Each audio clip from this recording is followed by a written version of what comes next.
Hoje vamos viajar para as sombras da mitologia nórdica, onde os Jotuns, os temíveis gigantes de gelo, surgem como forças caóticas e indomáveis, desafiando não só os deuses de Asgard, mas o próprio equilíbrio do cosmos. Neste vídeo, prepare-se para conhecer os 8 eventos mais arrepiantes e misteriosos envolvendo esses seres titânicos, cada um marcado por um mistério e uma ameaça iminente. A cada capítulo, a tensão aumenta, revelando segredos ancestrais e presságios de um futuro aterrador que ainda pode se aproximar. Inscreva-se, pois esta contagem regressiva é mais do que uma jornada pelo passado. É um alerta para o futuro. A vastidão primordial do vazio, o Ginnungagap, ressoava com o eco do nascimento dos Jotuns, os gigantes indomáveis de gelo que surgiram para desafiar a criação. Nas entranhas deste abismo, onde o fogo feroz de Muspelheim se encontrou com o frio absoluto de Niflheim, surgiu o primeiro deles, Ymir. Colossal e solitário, encarnando o caos que permeia os primórdios. Ymir era, ao mesmo tempo, o começo e o fim, a faísca que deu vida ao temor e ao poder dos gigantes de gelo. Ymir era muito mais do que uma criatura. Era uma força ancestral, cujo corpo se expandia com o próprio cosmos. Seu sangue fluía como rios de gelo derretido, seus ossos se tornaram montanhas e o vento que ele exalava, uma brisa congelante que fazia o mundo estremecer. Ele não criou nada, mas de si nasceu uma linhagem brutal e fria, que com o tempo iria formar uma horda infinita de gigantes, cada um mais indomável que o anterior. Seu crescimento era um alerta para todos que observavam, inclusive para os deuses que surgiram em Asgard. Temendo as consequências dessa proliferação de caos, os deuses souberam que o controle do cosmos lhes escapava entre os dedos. Odin, Vili e Vé, os 3 irmãos divinos, observaram a ascensão dos Jotuns com grande temor. Eles viram em Ymir um inimigo a ser derrotado, uma ameaça à ordem que buscavam estabelecer. Juntos desceram ao abismo e travaram uma batalha lendária, uma guerra de forças elementares, onde a eternidade se chocava contra a própria criação. E no momento em que Ymir caiu, não foi apenas o fim de um ser, mas a semente de um mundo novo.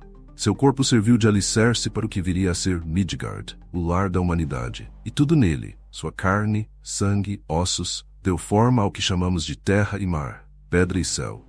A linhagem dos gigantes, porém, não morreu com Ymir. Os sobreviventes carregaram o fardo de sua derrota como uma promessa de vingança, uma jura silenciosa de que um dia retornariam para desafiar os deuses. Eles se espalharam pelos reinos, observando, esperando, acumulando forças. Cada Jotun, herdeiro do caos e do frio, tornou-se um presságio vivo, um lembrete de que o equilíbrio era frágil e que o fim, eventualmente, viria do próprio gelo, que deu origem a tudo. Quando os Jotuns, os gigantes de gelo, declararam sua vingança contra os deuses, o cosmos experimentou seu primeiro grande embate. Asgard, lar dos Aesir, preparou-se para a guerra, pois sabia que enfrentava uma ameaça que era mais do que pura força bruta. Era o próprio caos tomando forma. A guerra entre os deuses e os gigantes foi um evento cataclísmico, onde o gelo cortante dos Jotuns colidia com o fogo dos Aesir, espalhando destruição em cada reino tocado pela batalha. Os céus se tornaram cinza, o solo rachou, e tudo parecia sucumbir ao impacto de seres tão poderosos, que sua própria presença era uma afronta à criação.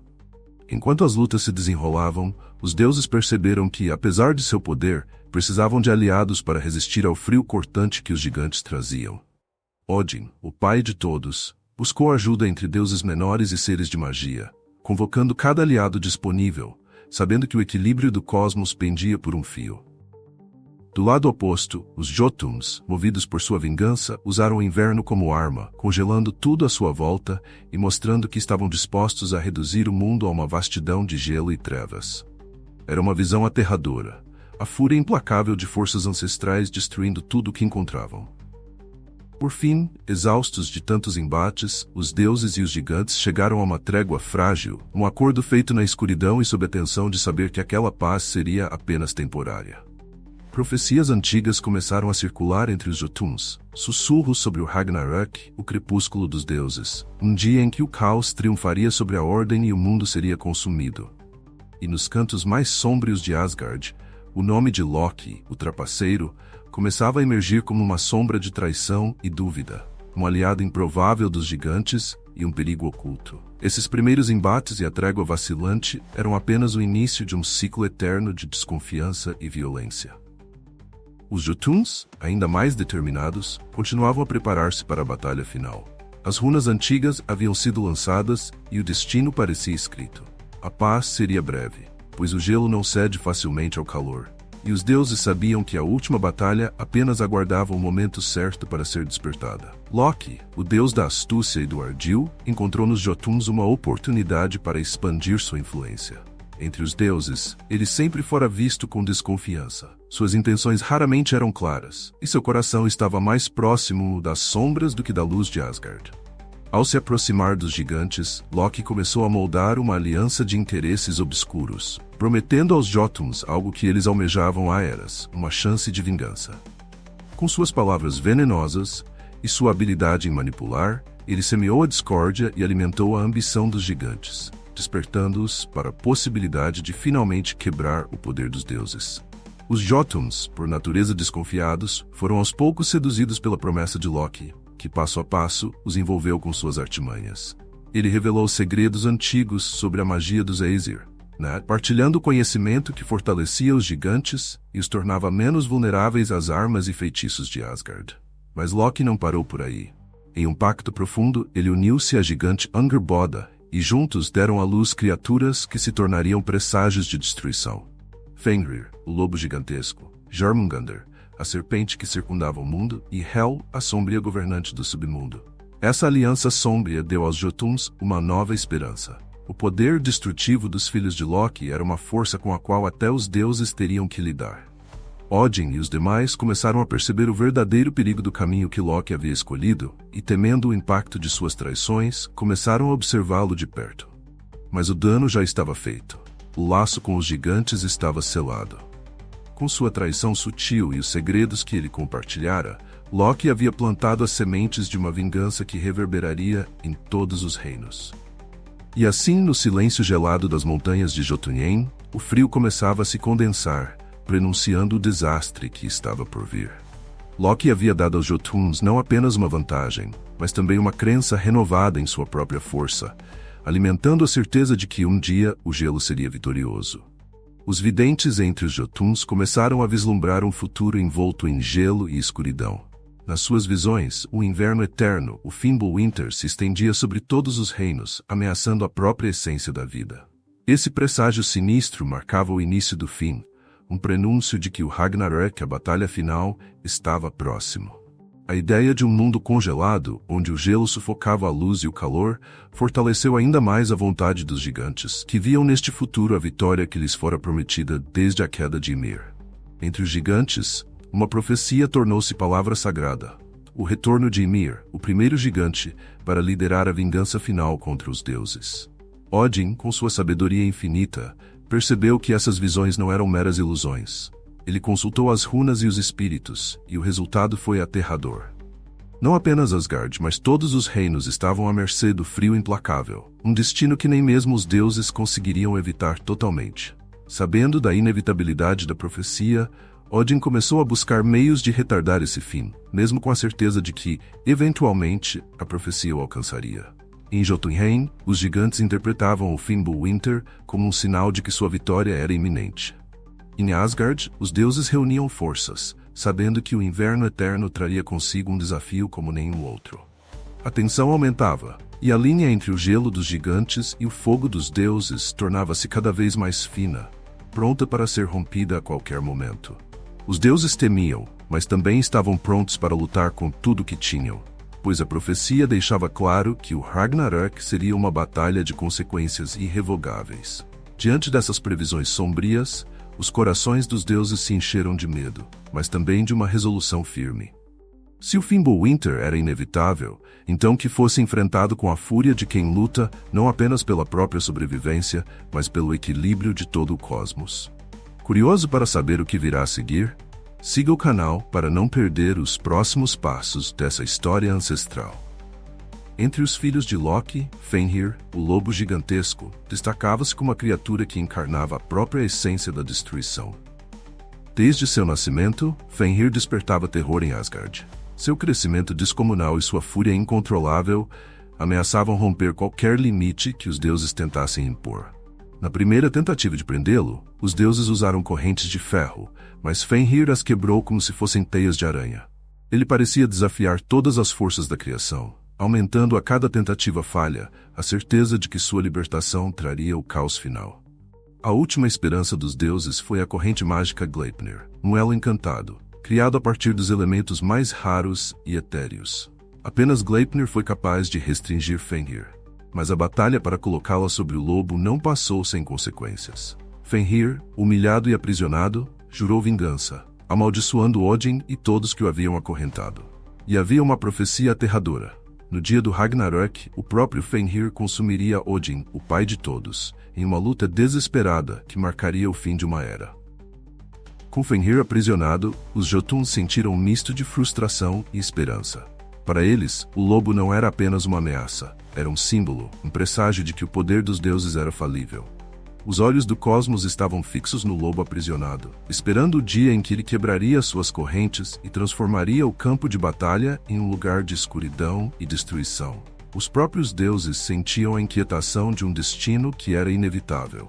Apesar de todas as correntes, a ameaça de Fenrir não poderia ser eternamente contida.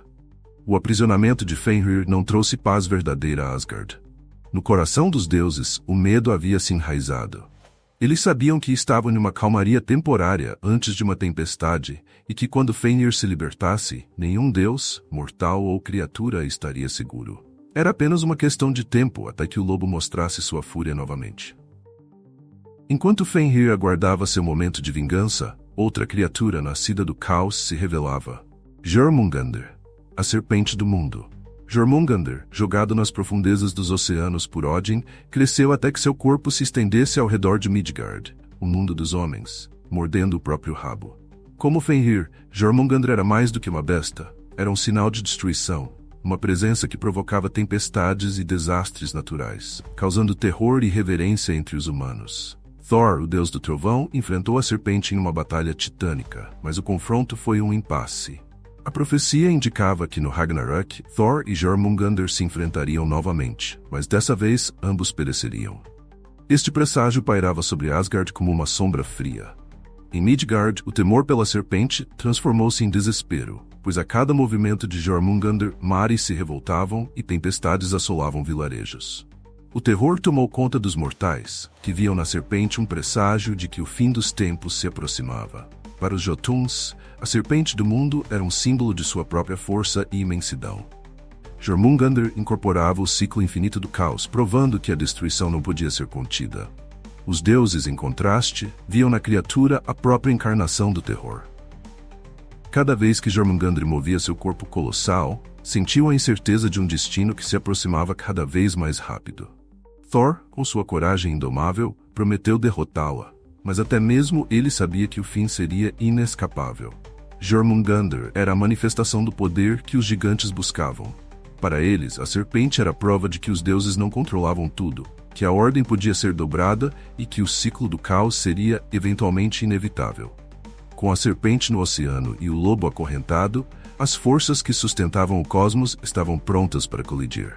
O inverno começou a tomar conta dos reinos, como um aviso silencioso de que o destino aguardava a todos. Chamado de Fimbulwinter, o inverno eterno foi apenas o começo do fim. Os ventos eram gélidos e constantes, e a terra, outrora rica em vida, agora era desolada e sem cor.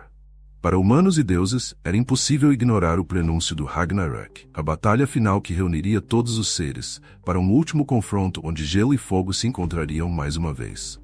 Mas enquanto o frio assolava cada canto do cosmos, uma tensão silenciosa crescia entre os reinos, o silêncio antes da tempestade. As colheitas se perderam, os rios congelaram, e os mortais em Midgard passaram a viver em desespero, cientes de que esse inverno não terminaria com a chegada da primavera. Nos salões de Asgard, Odin e os outros deuses, igualmente preocupados, preparam-se para o que parecia inevitável. Sabiam que o inverno eterno era apenas o primeiro sinal, e que os exércitos de Jotunheim estavam reunindo forças, prontos para marchar contra os deuses. Thor afiava seu martelo, Mjolnir, e Heimdall, o guardião das pontes, mantinha-se em vigília, pois sabia que uma invasão era iminente. Do outro lado, em Jotunheim, os gigantes de gelo celebravam a chegada do Fimbulwinter, vendo nele a confirmação de sua vingança. O frio era o símbolo de sua força, e eles sabiam que a própria terra estava se curvando aos seus desejos.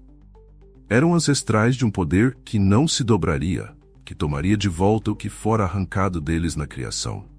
Os Jotuns, com suas espadas e lanças feitas de gelo indestrutível, aguardavam ansiosamente o chamado para a batalha, prontos para derrubar as barreiras dos reinos e marchar sobre Asgard. As passagens entre os mundos começavam a ceder, e cada reino se isolava em preparação para o caos iminente. Em Asgard, Odin tentava buscar alguma esperança nas runas, mas as respostas eram sempre sombrias. A própria Bifrost, a ponte entre os reinos, estava enfraquecida, e os caminhos para Midgard estavam cobertos de neve e gelo.